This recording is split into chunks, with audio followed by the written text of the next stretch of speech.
ಮುಖ್ಯಮಂತ್ರಿಗಳಾದವರು ನಮ್ಮ ನೆಚ್ಚಿನ ನಾಯಕರು ಸಿದ್ದರಾಮಯ್ಯ ಸಾಹೇಬರೇ, ಕರ್ನಾಟಕ ಪ್ರದೇಶ್ ಕಾಂಗ್ರೆಸ್ ಕಮಿಟಿ ಅಧ್ಯಕ್ಷರು ಮತ್ತು ಕರ್ನಾಟಕ ಉಪಮುಖ್ಯಮಂತ್ರಿಗಳಾದವರು DK ಶಿವಕುಮಾರ್ ಸಾಹೇಬರೇ, ಮತ್ತು ಡಯಸ್ ಮೇಲೆ ಆಸೀನ್ ಆಗಿರೋ ಎಲ್ಲ ಕಾಂಗ್ರೆಸ್ ಪಕ್ಷದ ಹಿರಿಯ ನಾಯಕರೇ, ಸ್ನೇಹಿತರೇ, ಈಗಾಗಲೇ ಸುಮಾರು ಜನ ತಮ್ಮ ಮುಂದೆ ಬೆಲೆ ಏರಿಕೆ ಮತ್ತು ಸಂವಿಧಾನದ ರಕ್ಷಣೆ ಬಗ್ಗೆ ಸುಮಾರು ಮಾತಾಡಿದ್ದಾರೆ. ನಾನು ಜಾಸ್ತಿ ಟೈಮ್ ತಗೊಳ್ಳೋದಿಲ್ಲ, ಯಾಕಂದರೆ ಸುಮಾರು ಜನರು ಮಾತಾಡೋರಿದ್ದಾರೆ. ಇಷ್ಟೇ ಹೇಳಕ್ಕೆ ಇಷ್ಟಪಡ್ತಾ ಇದ್ದೀನಿ. ಕಳೆ 11 ವರ್ಷದಿಂದ ಮೋದಿ ಸರ್ಕಾರದಲ್ಲಿ ಏನಾಗ್ತಾ ಇದೆ ತಮ್ಮೆಲ್ಲರಿಗೂ ಗೊತ್ತಾಗಿದೆ. ತಮ್ಮೆಲ್ಲರಿಗೂ ಗೊತ್ತು ಯಾವ ಥರ ಬೆಲೆ ಏರಿಕೆ ಆಗ್ತಾ ಇದೆ, ಯಾವ ಥರ ಕಾರ್ಪೊರೇಟ್ ಸೆಕ್ಟರಿಗೆ, ಶ್ರೀಮಂತರಿಗೆ, ದೊಡ್ಡ ಬಿಸ್ನೆಸ್ ಹೌಸಸ್ಗೆ ಯಾವ ಥರ ಟ್ಯಾಕ್ಸ್ ರಿಬೇಟ್ ಕೊಡ್ತಾ ಇದ್ದಾರೆ ಅಂದ್ಬಿಟ್ಟು. ತಮ್ಮೆಲ್ಲರಿಗೂ ಗೊತ್ತಾಗಿದೆ ಯಾವ ಥರ GSTಯಲ್ಲಿ 18% ಟ್ಯಾಕ್ಸ್ ಹಾಕಿ, ಸಾಮಾನ್ಯ ಪದಾರ್ಥಗಳ ಮೇಲೆ ಎಲ್ಲ ಟ್ಯಾಕ್ಸ್ ಹಾಕಿ ಬಡವರಿಗೆ ಯಾವ ಥರ ತೊಂದರೆ ಕೊಡ್ತಾ ಇದ್ದಾರೆ ಅಂದ್ಬಿಟ್ಟು.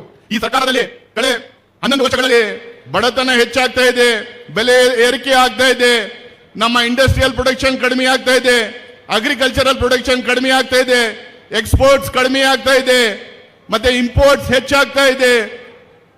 ಇದೆಲ್ಲ ಒಂದ್ ಕಡೆ ಇದ್ದಾಗ ಭಾರತೀಯ ಜನತಾ ಪಾರ್ಟಿ ಅವ್ರ ಸರ್ಕಾರ, ನರೇಂದ್ರ ಮೋದಿ ಅವ್ರ ಸರ್ಕಾರ ಯಾವ ತರ ಈ ಜನರಿಗೆ ಯಾವ ತರ ನಾವು ಅಟೆನ್ಷನ್ ಡೈವರ್ಟ್ ಮಾಡ್ಬೇಕಂದ್ಬಿಟ್ಟು ಪ್ರತಿ ಒಂದ್ಸಲ ಏನಾದ್ರೂ ಒಂದು ಕುತಂತ್ರ ಮಾಡ್ತಾನೆ ಇರ್ತಾರೆ. ನಮಗೆ ಪ್ರೊಟೆಕ್ಷನ್ ಸಿಗೋದು ಬಡವರಿಗೆ ನಾವೇನ್ ಗ್ಯಾರಂಟೀಸ್ ಕರ್ನಾಟಕದಲ್ಲಿ ಆಗಲಿ, ತೆಲಂಗಾಣದಲ್ಲಿ ಆಗಲಿ, ಹಿಮಾಚಲ್ ಪ್ರದೇಶದಲ್ಲಿ ಆಗಲಿ ಯಾವ ತರ ಕಾಂಗ್ರೆಸ್ ಸರ್ಕಾರಗಳು ಗ್ಯಾರಂಟೀಸ್ ಕೊಡ್ತಾ ಇದ್ದಾವೆ. ಇದು ಎಲ್ಲಿಂದ ಬರ್ತಾ ಇದೆ? ಯಾಕಂದ್ರೆ ನಮ್ಮ ಕಾನ್ಸ್ಟಿಟ್ಯೂಷನ್ ಫುಡ್ ಸೆಕ್ಯೂರಿಟಿ ಆಕ್ಟ್ ಇಂದ ನಮ್ಮೆಲ್ಲ ಬಡವರಿಗೆ ಪ್ರೊಟೆಕ್ಷನ್ ಕೊಡಬೇಕು ಅನ್ನೋದೊಂದು ಏನರಲ್ಲಿ ಫುಡ್ ಪ್ರೊಟೆಕ್ಷನ್ ಆಕ್ಟ್ ಪ್ರಕಾರ ಅದರಲ್ಲಿ ಅಮೆಂಡ್ಮೆಂಟ್ ಮಾಡಿಕೊಂಡು ನಾವು 2013 ತಗೊಂಡ್ಬಂದಿದ್ದೀವಿ. ಅದೇ ಪ್ರೊಟೆಕ್ಷನ್ ಎಲ್ಲ ಬಡವರಿಗೆ ಸಿಗ್ತಾ ಇರೋದು. ಇವಾಗ ಈ ಪ್ರೊಟೆಕ್ಷನ್ 80 ಕೋಟಿ ಬಡವರಿಗೆ ಇಡೀ ದೇಶದಲ್ಲಿ ಏನು ಆಹಾರ ಸಿಗ್ತಾ ಇದೆ ಫುಡ್ ಪ್ರೊಟೆಕ್ಷನ್ ಆಕ್ಟ್ ಇಂದ ಸಿಗ್ತಾ ಇದೆ. ಆ ಆಕ್ಟ್ ತಂದಿರೋದೇ ಸೋನಿಯಾ ಗಾಂಧಿ ಅವರು, ಮನಮೋಹನ್ ಸಿಂಗ್ ಅವರು ಸರ್ಕಾರ, ಕಾಂಗ್ರೆಸ್ ಪಕ್ಷದ ಸರ್ಕಾರ ಇದ್ದಾಗ ಆಕ್ಟ್ ಬಂತು. ಆಕ್ಟ್ ಇಂದ ನಿಮಗೆಲ್ಲ ಈ ಸೌಲಭ್ಯ ಎಲ್ಲ ಸಿಗ್ತಾ ಇದೆ. ನಾವೇನ್ ಗ್ಯಾರಂಟೀಸ್ ಕೊಡ್ತಾ ಇದ್ದೀವಿ, ಈ ನಮ್ಮ ಕಾನ್ಸ್ಟಿಟ್ಯೂಷನಲ್ ಪ್ರೊವಿಷನ್ ಪ್ರಕಾರ ನಾವೆಲ್ಲ ಗ್ಯಾರಂಟೀಸ್ ಕೊಡ್ತಾ ಇದ್ದೀವಿ. ಆದ್ರೆ ಭಾರತೀಯ ಜನತಾ ಪಾರ್ಟಿ ಅವರಿಗೆ ಶ್ರೀಮಂತವರಿಗೆ ಸಹಾಯ ಮಾಡಬೇಕು, ಅವರಿಗೆ ಟ್ಯಾಕ್ಸ್ ರಿಬೇಟ್ ಕೊಡಬೇಕು, ಅವರಿಗೆ ಪ್ರತಿಯೊಂದು ಸವಲತ್ತು ಮಾಡಿಕೊಡ್ಬೇಕು, ಬಡವರಿಗೆ ಏನ್ ಸವಲತ್ತು ಕೊಡಬಾರ್ದು, ಬಡವರಿಗೆ ಇಷ್ಟೊಂದು ಟ್ಯಾಕ್ಸ್ ರಿಬೇಟ್, ಬಡವರಿಗೆ ಇಷ್ಟೊಂದು ಗ್ಯಾರಂಟೀಸ್ ಯಾಕೆ ಕೊಡ್ಬೇಕು ಅಂದ್ಬಿಟ್ಟು ಪ್ರತಿ ಒಂದ್ಸಲ ಅವ್ರು ಮಾತಿದ್ರೆ ಪಾರ್ಲಿಮೆಂಟ್ ಅಲ್ಲಿ ಆಗ್ಲಿ, ಹೊರಗಡೆ ಆಗ್ಲಿ ನಮ್ಮ ಸಂವಿಧಾನವನ್ನು ನಾವು ಬದಲಾಯಿಸಬೇಕನ್ನೋದು ಮಾತು ಪ್ರತಿಯೊಂದು ಅವ್ರ ನಾಯಕರು ಮಾತಾಡ್ತಾ ಇರ್ತಾರೆ. ಅವರಿಗೆ ಬಾಬಾ ಸಾಹೇಬ್ ಅಂಬೇಡ್ಕರ್ ಅವರು ಕೊಟ್ಟಿರೋ ಈ ಸಂವಿಧಾನ ಅವ್ರಿಗೆ ಇಷ್ಟ ಇಲ್ಲ. ಅವರಿಗೆ ಮನುಸ್ಮೃತಿ ಇಂಪ್ಲಿಮೆಂಟ್ ಮಾಡಬೇಕು ನಮ್ಮ ದೇಶದಲ್ಲಿ. ಅದಕ್ಕೆ ಪದೇ ಪದೇ ಕಾನ್ಸ್ಟಿಟ್ಯೂಷನ್ ನಮ್ಮ ಸಂವಿಧಾನವನ್ನು ಬದಲಾಯಿಸೋ ಮಾತಾಡ್ತಾ ಇರ್ತಾರೆ. 2024 ಪಾರ್ಲಿಮೆಂಟ್ ಎಲೆಕ್ಷನ್ ಅಲ್ಲಿ ಅದು ಒಂದು ದೊಡ್ಡ ಅಜೆಂಡಾ ಮಾಡ್ಕೊಂಡಿದ್ರು. 400 ಸೀಟ್ ಬೇಕಂದ್ಬಿಟ್ಟು ಕರೆ ಕೊಟ್ಟಿದ್ರು. 400 ಸೀಟ್ ಮೇಲೆ ಏನಾದ್ರೂ ಅವ್ರಿಗೆ ಸಿಗ್ತಾ ಇದ್ರೆ ಈ ಏನ್ ಸಂವಿಧಾನ ನಿಮಗೆಲ್ಲ ಪ್ರೊಟೆಕ್ಷನ್ ಕೊಡ್ತಾ ಇದೆ, ಈ ಸಂವಿಧಾನವನ್ನು ಬದಲಾಯಿಸೋ ಕೆಲಸ ಅವ್ರು ಮಾಡ್ತಾ ಇದ್ರು. ಲಾಸ್ಟ್ ಸೆಷನ್ ಅಲ್ಲಿ 75 ವರ್ಷ ಕಾನ್ಸ್ಟಿಟ್ಯೂಷನ್, ನಮ್ಮ ಸಂವಿಧಾನದ 75 ವರ್ಷ ಮೇಲೆ ಚರ್ಚೆ ಇತ್ತು. ಚರ್ಚೆ ಇದ್ದಾಗ ಅವ್ರವ್ರು ಮಾತಾಡಬೇಕಾದ್ರೆ ನರೇಂದ್ರ ಮೋದಿ ಅವರಾಗ್ಲಿ, ರಾಜನಾಥ್ ಸಿಂಗ್ ಅವರಾಗ್ಲಿ, ನಡ್ಡಾ ಅವರಾಗ್ಲಿ, ನಿರ್ಮಲಾ ಸೀತಾರಾಮನ್ ಅವರಾಗ್ಲಿ ಮಾತಾಡಬೇಕಾದ್ರೆ ಅವರಿಗೆ ಪ್ರಾಬ್ಲಮ್ ಆಗ್ತಾ ಇರೋದು 2 ಅಮೆಂಡ್ಮೆಂಟ್ ಇಂದ. 1ನೇ ಅಮೆಂಡ್ಮೆಂಟ್ ಮತ್ತು 42ನೇ ಅಮೆಂಡ್ಮೆಂಟ್. 1ನೇ ಅಮೆಂಡ್ಮೆಂಟ್ ಅಲ್ಲಿ ಏನಿದೆ?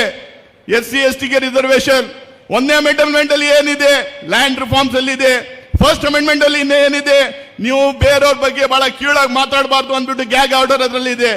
ಅವರಿಗೆ ರಿಸರ್ವೇಶನ್ ಇಷ್ಟ ಇಲ್ಲ, ಅವರಿಗೆ ಲ್ಯಾಂಡ್ ರಿಫಾರ್ಮ್ಸ್ ಮಾಡಿ ಬಡವರಿಗೆ ನಾವು ಏನು ಭೂಮಿ ಕೊಟ್ಟಿದ್ದೀವಿ ಅದನ್ನು ಇಷ್ಟ ಇಲ್ಲ. ಅವರಿಗೆ 42ನೇ ತಿದ್ದುಪಡಿಯಲ್ಲಿ ಸೋಷಲಿಸ್ಟ್ ಮತ್ತೆ ಸೆಕ್ಯುಲರ್ ಏನ್ ನಾವು ವರ್ಡ್ಸ್ ಆಡ್ ಮಾಡಿದೀವಿ ಅದು ಅವ್ರಿಗೆ ಇಷ್ಟ ಇಲ್ಲ. ಯಾಕಂದ್ರೆ ಈ ದೇಶವನ್ನು ಅವರಿಗೆ ಧರ್ಮದ ಆಧಾರ ಮೇಲೆ ಒಡಬೇಕು, ಮತ್ತೆ ಮೆಜಾರಿಟೇರಿಯನ್ ರೂಲ್ ತರಬೇಕು ಅಂದ್ಬಿಟ್ಟು ಅವ್ರಿಗೆ ಇಷ್ಟ ಆಗಿರೋದು. ಅದರಲ್ಲಿ ಸೋಷಲಿಸ್ಟಿಕ್ ಪ್ಯಾಟರ್ನ್ ಆಫ್ ಸೊಸೈಟಿ ಅವ್ರಿಗೆ ಇಷ್ಟ ಇಲ್ಲ. ಯಾಕಂದ್ರೆ ಬಡವರಿಗೆ ಸಮಾನತೆ ನಾವು ಕೊಡೋದು, ನಮ್ಮ ದೇಶದಲ್ಲಿ ಎಲ್ಲರಿಗೆ ಒಂದೇ ತರ ನೋಡ್ಕೊಳ್ಳೋ ಒಂದು ವ್ಯವಸ್ಥೆ ಮಾಡಿದ್ದೀವಿ, ಅವ್ರಿಗೆ ಇಷ್ಟ ಇಲ್ಲ.